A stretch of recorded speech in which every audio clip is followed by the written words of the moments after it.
ദൈവം തൊട്ടില്ലേ?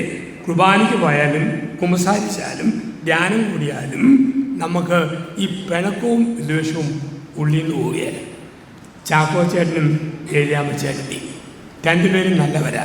പക്ഷേ പിണങ്ങിയാൽ 1 മാസം മിണ്ടാതെ മസിൽ പിടിച്ചിരിക്കും. അങ്ങനെ പിണങ്ങിയിരുന്ന ഒരു ഞായറാഴ്ച ഏലിയാമ്മച്ചേട്ടത്തി രാവിലെ 7 കുർബാനയ്ക്ക് പള്ളിയിൽ പോയി. ചാക്കോച്ചേട്ടൻ പ്ലാവിൽ കയറി ചക്കയിട്ടു. ചക്കയും പോത്തും കൂടെ വൈകിട്ട് കഴിക്കാൻ വേണ്ടി. പക്ഷെ ഞെരുപ്പിൽ വെട്ടിയപ്പോൾ ഉന്നം തെറ്റി.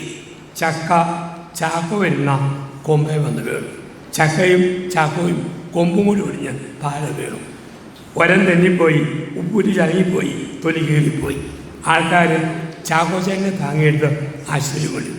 കുറേ പേര് പള്ളിയിൽ വന്ന് പറഞ്ഞു, ഏലിയാമ്മ ചാക്കോ പ്ലാവയിൽ നിന്ന് വീണു, എന്തോ ഗൗരവമായിട്ട് പറ്റിയിട്ടുണ്ട്. എല്ലാം വന്ന് ഏലിയാമ്മ നെഞ്ചത്തടിച്ചു. അയ്യോ എൻ്റെ ചാക്കോ ഇടിച്ചോണ്ട് ആശുപത്രി വന്നു.